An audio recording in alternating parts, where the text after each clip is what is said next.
We saved, for our last speaker, our town manager, Rick Reed. Thank you very much.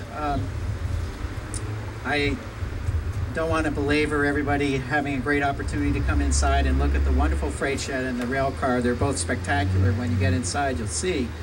I guess my thoughts about this, this project go back to the early days, as Joe said, when he tried to get myself and some other staff members and the selectmen all behind doing something here. We were confronted with a Minuteman Bikeway just having been opened and realizing that really a dangerous situation existed in the way the bike path terminated right over here to my left, your right. And so that was really something that motivated us to correct right away. This traffic signal out here was a result of I think we funded it with Chapter 90 funding to get that done. You've heard about the CPA funding, of course the federal and state grant money that came to help pay for this, and citizens of Bedford themselves through non-CPA sources stepped up at town meeting to help appropriate some funding for the early stages of this project. So, as is the case with many, many things that occur in Bedford, this was truly a joint and combined effort with all that you've heard from here, all people you've heard from, and all those mentioned. It's one of the best things about Bedford is that I don't think there's anybody that usually stands out or tries to take credit individually for anything. I think that when you, those of you here as Bedford residents, see things happen in the town, you can truly have an appreciation that what's being done is done through a team effort of volunteers, elected and appointed officials, and staff members who are all pretty much on the same page and trying to do what we think is best for the community. Tonight, the selectmen are actually going to be briefed on the results of a national citizen survey that we undertook in Bedford. And I guess the single most important thing that I have gleaned from the results of that service, and you'll be able to look at it online, it's posted on the town website, is that out of all the communities in the nation that have taken this survey, Bedford, the citizens of Bedford have rated the town of Bedford #1 in the nation in terms of overall quality of services rendered by their local government. And I think that that is just quite outstanding. And this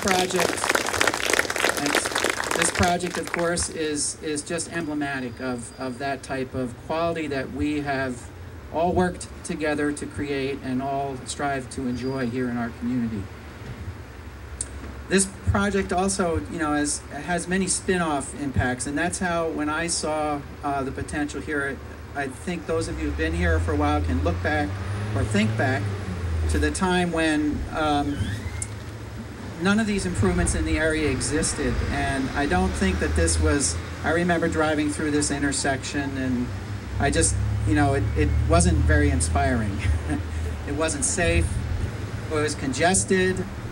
Since we made the decision to invest in this property and do all the work that you now see before you, other things that weren't in the control of the town government occurred. For instance, a lot of homes on South Road have been renovated, and also businesses in this area have been rejuvenated.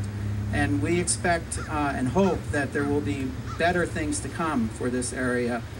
In part of that thinking, we've rezoned this area down here to inspire some additional new development that will occur on the fringes. So this is a project that has really been the impetus for good change here in this sector of the community, and we're hoping still for good things to come. We've already mentioned by others, but I will say that the Friends of Depot Park, this would never have happened without them. It takes a group of inspired citizens who really have a vision in their minds to do something like this. Jim Shea, and in particular to Dan O'Brien for his work on the rail car here that you'll see. Our Public Works Department, led by Rich Warrington and his ground supervisor, Denny Freeman, who is responsible for taking care of the outside areas of Depot Park. Our Facilities Department, who did the interior renovations inside the freight shed, which was funded through the revolving fund that came from previous rent and sales that occurred in the freight shed before it closed. And then, of course, the CPA committee, who have funded the restoration work inside the rail car and parts of the work that's underway. If you look behind this building, you'll see the roof of the depot is covered in blue tarp. That's a CPA-funded project to replace that roof, and we hope to continue on a restoration plan in the future for the depot building itself. So, in summary, I think this is really what I strive to do in Bedford, along with all my other staff colleagues, projects like this that really make the community a better place to live. And I thank you all for coming out today, and I thank you, all those who have helped to work on this project over the years.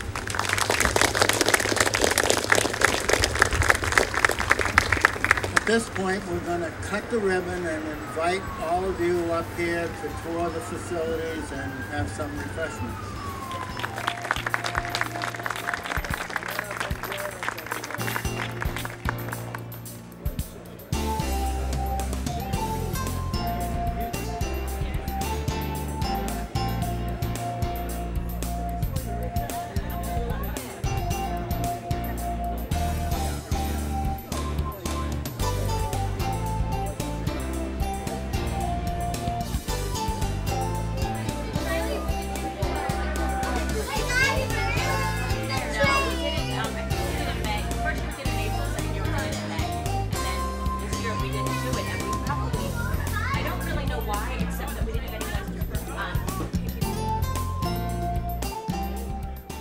Well, it's a great relief to have this event behind us and now move from construction to operation.